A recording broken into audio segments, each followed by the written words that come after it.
Mr. Chairman. I'm Luc Verheij, Professor of Constitutional Law here in Maastricht.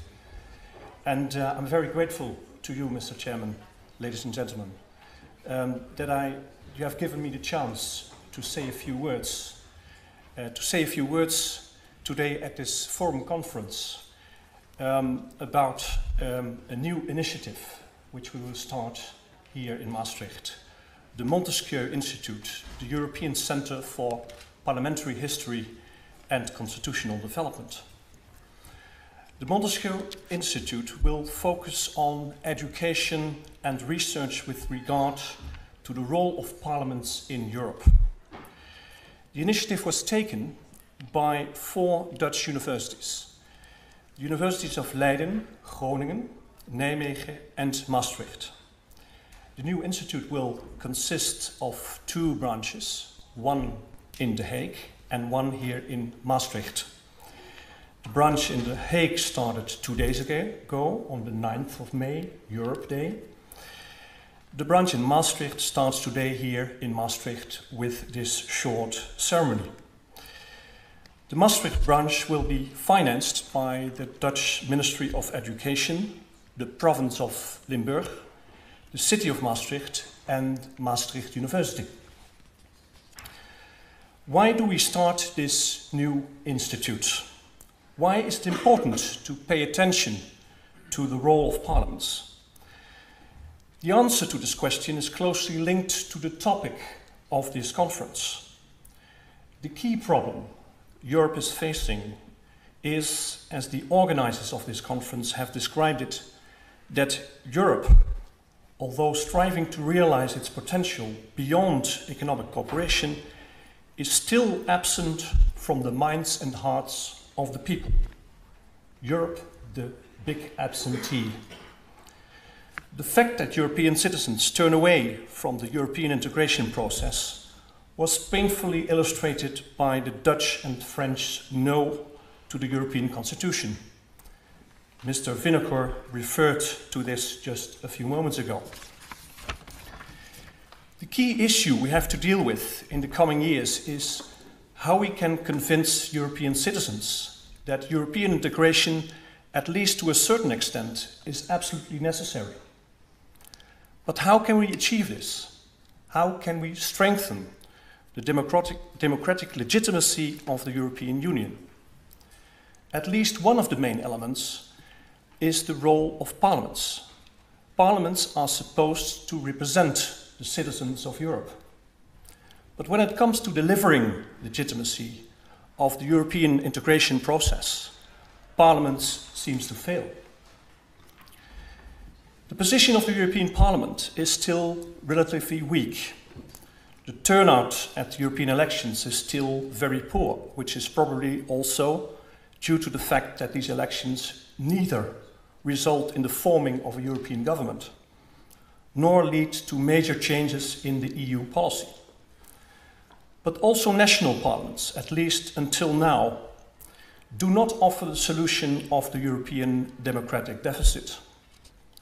With the exception, perhaps, of 1 or 2 Scandinavian member states, national parliaments do not really succeed in effectively controlling the performance of their governments in the Council of Ministers.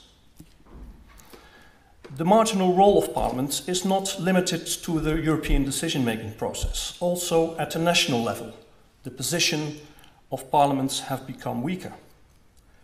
National parliaments have not only handed over powers to the European Union, but also to national actors, such as courts, local authorities, regulatory agencies, and civil society organizations.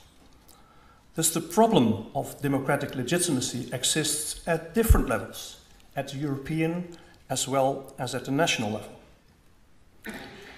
The overall weakening of parliaments is undoubtedly due to several factors. However, we know very little about this. We know very little about how parliaments actually work. Perhaps we know something about our own national parliament, but we know virtually nothing about parliaments in the rest of Europe. There is a considerable lack of knowledge and mutual insight into the parliamentary cultures and systems of the European Union and its member states. In constitutional law and political sciences, only few scientists are interested in parliaments. The new Montesquieu Institute has the ambition to fill this gap. It wants to do historical and comparative research to obtain more knowledge of the history, the design, the legal powers, and the working methods of parliaments in Europe.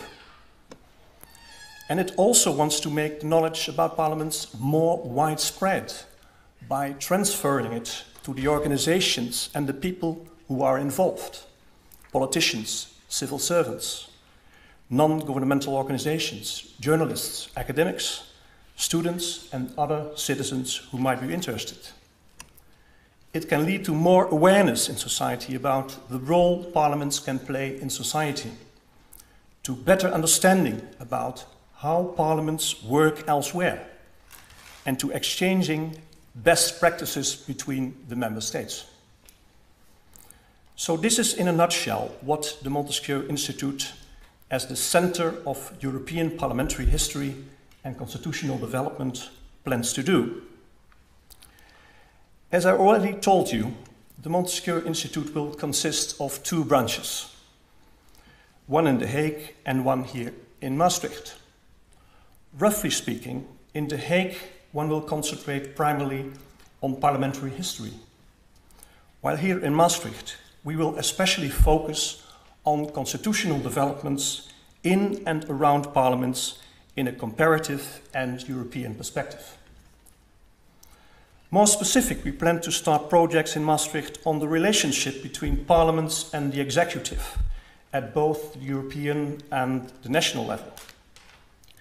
Research topics we are thinking of at the moment are, for example, the powers and methods of parliamentary inquiry and parliamentary control of regulatory agencies. We have also scheduled some workshops and conferences for next year. For example, we intend to organize 2 conferences in 2008, one on political accountability in a comparative and European perspective, and one about the future of the European Parliament. Up to now, the Montesquieu Institute is an initiative of only Dutch universities. However, more is needed to get more and better knowledge about parliamentary systems elsewhere. We need the help of academics and politicians from all over Europe. Therefore, in the next stage of the project, it is our ambition to set up a European network of national experts who work in this field and who can bring together the knowledge we need. Next year, we will apply for additional financing in the Research Framework Programme of the European Union. We sincerely hope that the European Commission will give us the financial means to realize our European ambitions. And we have reason to think that this hope is justified. Recently, during a visit of representatives of the Montesquieu Institute in Brussels, Mr. Barroso showed to be very enthusiastic about the idea of a European network of parliamentary experts. Finally, I want to say something about the name of the Institute. As you will have noticed, it has been named after Charles Montesquieu, the famous French philosopher who lived in the 18th century and who was the founder of the trias politica, the theory of separation of powers into legislative, executive, and judicial branch. This theory, which is still a key element of democratic political systems nowadays, is in fact only a very small part of Montesquieu's inheritance. There is almost no issue he has not dealt with in his comprehensive magnum opus, L'Esprit de la Loi. It is really a brilliant piece of work which is still fascinating to read. Nowadays, there is still a lot in Montesquieu's work by which the new institute can be